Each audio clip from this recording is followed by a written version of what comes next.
Remember Paris before the war? Paris, the city of lights, the most beautiful city in the world. Remember Paris, the city of gaiety and luxury, wide boulevards, sidewalk cafes, and traffic regulations that were of no concern to anyone? Well, Paris is a little different now. Take the traffic situation. Today it's a two-wheel problem and strictly not motor-driven. Bicycles have descended on Paris like the locusts on ancient Egypt.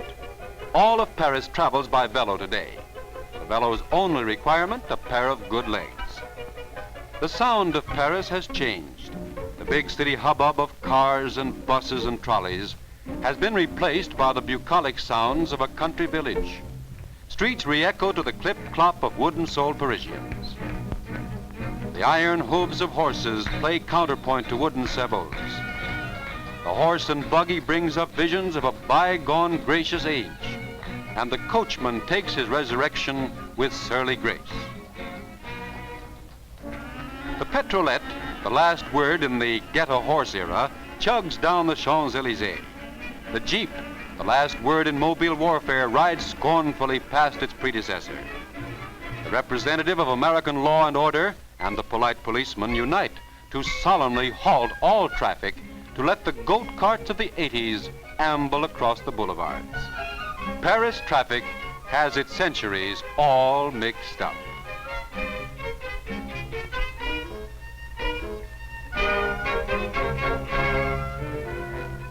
Practically everything travels under its own power today, even the cows on their way to the slaughterhouse. Cows, any kind of cows, are a reassuring sight. Cows on the hoof mean meat on the table. This is a pleasant thought on an empty stomach. Most Parisians still have empty stomachs. Stores are still empty and queues are still long. Like most of Europe, Parisians have developed patience and have learned to use the long waits profitably, to knit a sweater or catch up on the latest political gossip. Queuing up has become a way of life. Everyone does it for everything, for food and clothes and railroad tickets. Standing in line is as accepted as the weather. The metro, the subway system, still smelling of Clorox, is more popular than ever before. Along the tiled halls leading to the trains, beside the posters and the street musicians, the metro has sprouted a new variety of merchant, the pitchman, the small-time hawker living off the big-time trouble. Have a roll, they cry, have a fresh roll just out of the oven. Wonderful elastic, excellent quality, guaranteed pre-war material. And just as the high-pressure businessmen of 42nd Street, the entrepreneur takes to his heels at the sign of the law.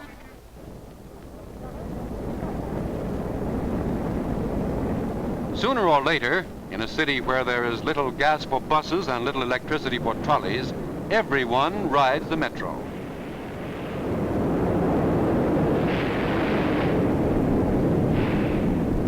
It can be very frustrating. It can also be very wearing. After 5 years of training, however, Parisians are rugged. They take their manhandling with philosophic good nature. The subway is practically the only means of transportation where the passenger doesn't have to get out and push. What's more, riding the subway every day is a wonderful lesson in democracy. It's impossible to be shoved and mauled and squashed and flattened every day, twice a day, without acquiring some degree of understanding for your fellow man. Of course, there are exceptions to prove the rule. Every subway car is Paris in miniature. More caps and berets than good brown Hamburgs. More uniforms than gray business suits. And more than one GI has found the United Nations a delightful idea, not a cut and dried theory at all. From the dome of the Institute to the Medical College, from the book-lined banks of the Seine to the 12th century dignity of the Church of Saint-Germain-des-Prés in the Latin Quarter, the center of scholars and artists, the old stones reverberate to new ideas.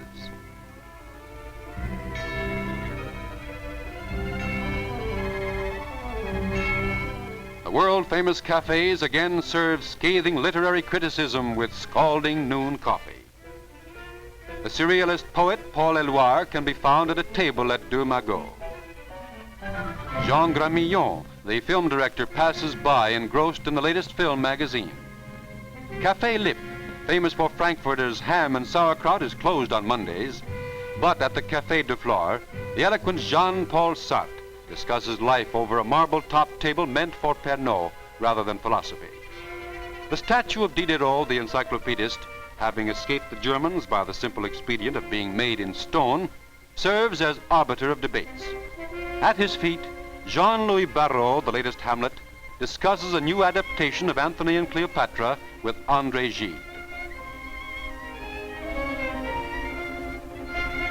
Auguste Perret, the architect, comes out of the Institute. And the writer, Francois Mauriac, bids goodbye to the physicist, Louis de Broglie, as they leave the Academy. Here beats the intellectual heart of Paris. The dark green bookstalls along the Seine, with their faded old prints and their bright young faces, their mildewed grammars and paper-bound novels are, as always, open for business. Bibliophiles in search of treasure hunt first editions and original prints. The Paris of today, confined to the latest subway map, greets the Paris of yesterday, delineated in a 17th century etching.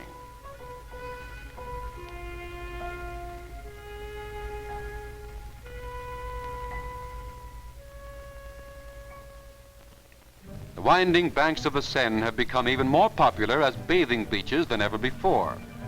Today, along the quays where the dog clippers practice their profession, and a hangover could be slept off to the gentle lapping of the water, the young people with neither time nor money get as good a sunburn as on the beaches of the Riviera.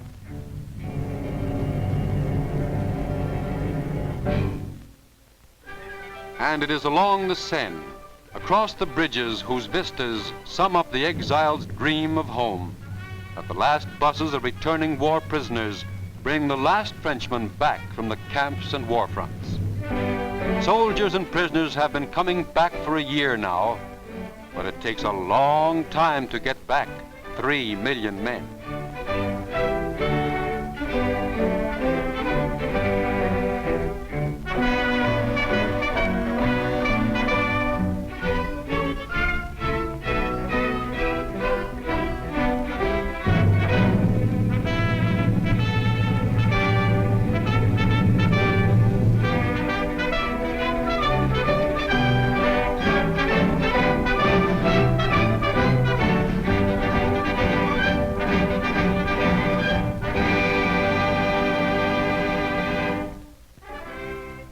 The history made while these men were gone has already become part of Paris tradition. The tanks of Leclerc's 2nd Armored Division have taken their place next to the cannon of Touraine, the trophies of August 1944 next to those of Napoleon. And the coat of arms of Paris, the little sailboat which rides undaunted through all the storms, remains the unbowed victor. The latest storm, however, the storm that lasted for 5 years, has also left its mark on Paris. Railway stations and suburbs were bombed.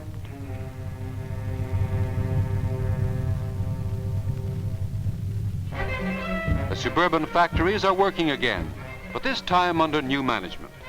At the Renault works, the largest auto plant in the country, the factories are being run by the workers and technicians with the help of the government. This is an experiment and may mean a change in all French economy.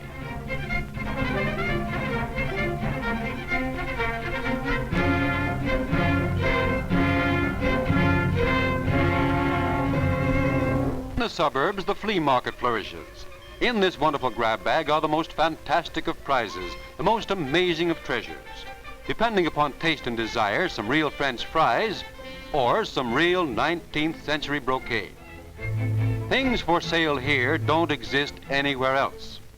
Real rubber tires worn to the tubes, real leather-soled shoes worn to the uppers, and, most wonderful of all, a real good pot, a pot without any holes in it. With an old lamp base, you can make a new vase.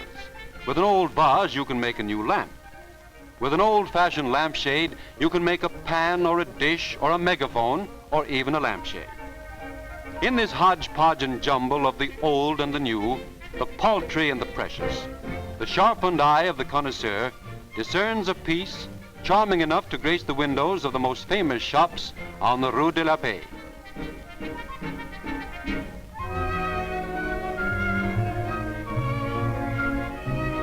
The shops of the Rue de la Paix and the Faubourg Saint-Honoré maintain their tradition of elegance and style. It is here that Paris fashion, known the world over, has its beginning. It is here that the delightful and exquisite are balanced by taste and craftsmanship.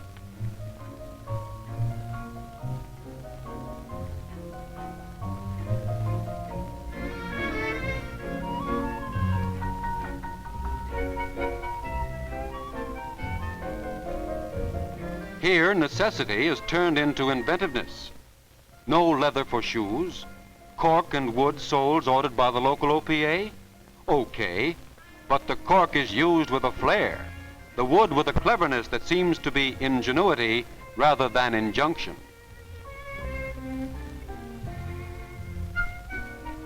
During the war, Parisian hats rose to monstrous proportions. Now they've come down a bit. And for women the world over, there is nothing as rare and as precious as a chapeau with a Paris label.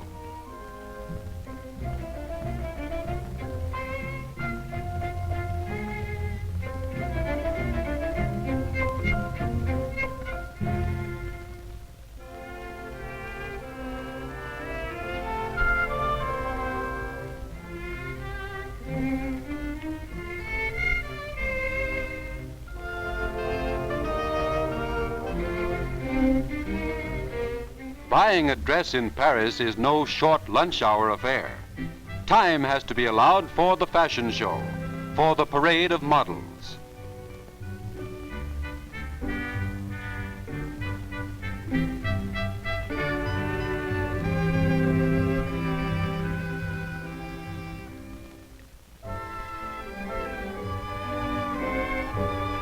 And if it was against regulations to be out of uniform, well, more than one whack broke regulations to please a nice lieutenant. As the fine-fingered girls who stitch the seams leave their workbenches, as the well-known names with the big ideas leave their sketchboards, another working day ends. Suddenly, the streets are full. This is the hour when the shops and offices and studios close. The hour between the day and the night, between duty and leisure, between work and play. The hour for a game of belote, French gin rummy along the banks of the Seine, while the barges glide silently to their evening rest.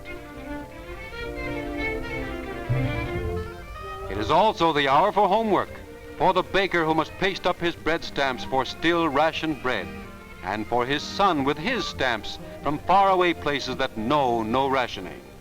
It is questionable which stamps are worth more.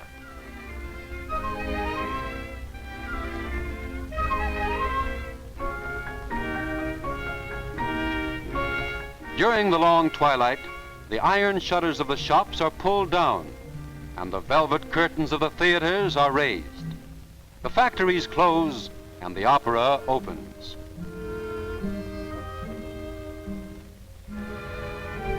The grilled ironwork gates of the Luxembourg Gardens are shut, and the observatory near the gardens divides its rounded dome.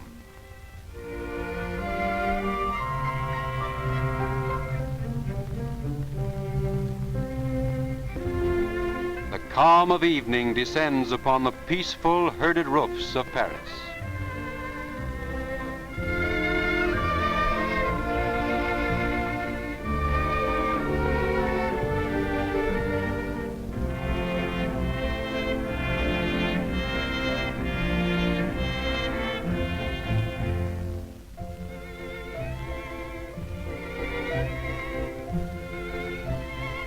Under the roofs of Paris, in the gabled attics, live the young people, the young students and workers.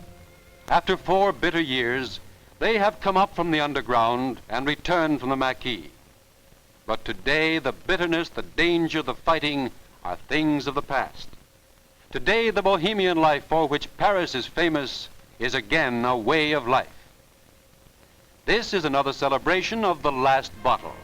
Since the liberation, somebody has always been celebrating the fete of the last bottle, the very last bottle of the emptied cellars of Paris. Yet somehow there's always been still one more left.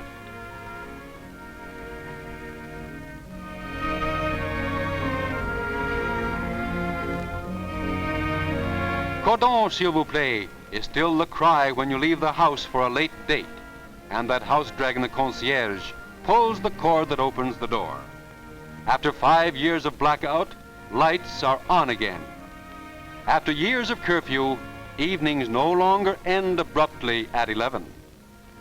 Gay Paris is no longer a nostalgic phrase. The boys in from Germany on a 3-day pass swarm to Pig Alley.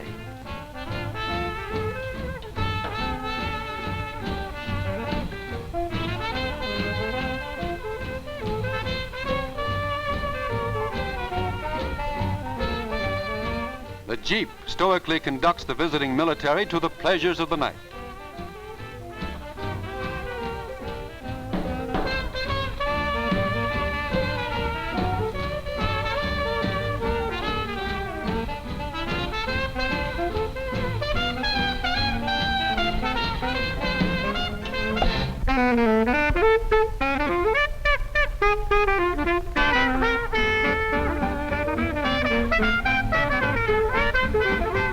Jitterbugging is one of the things Americans left behind them. French students of the art are more intent upon its intricacies than its spirit.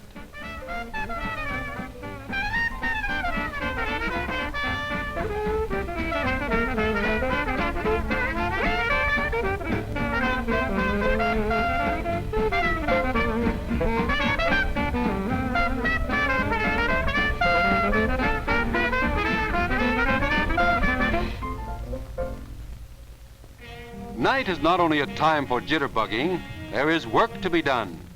Newspapers, born as single sheets on the mimeograph, gotten out in the shadow of the underground, are now published in the well-lit plants of the former collaborationist press.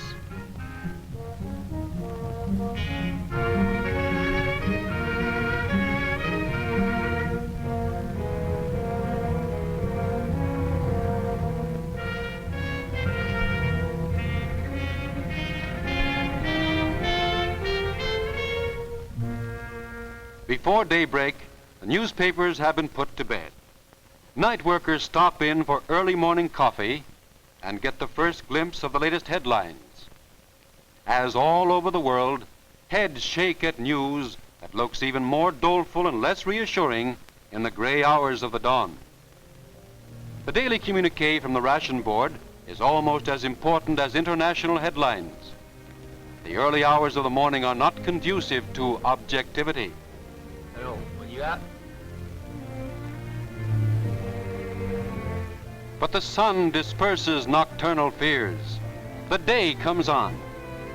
And as the roofs of Paris reflect the first glint of the new day, old and young in Paris are ready for new tasks in a people's world that holds the promise of peace for coming generations.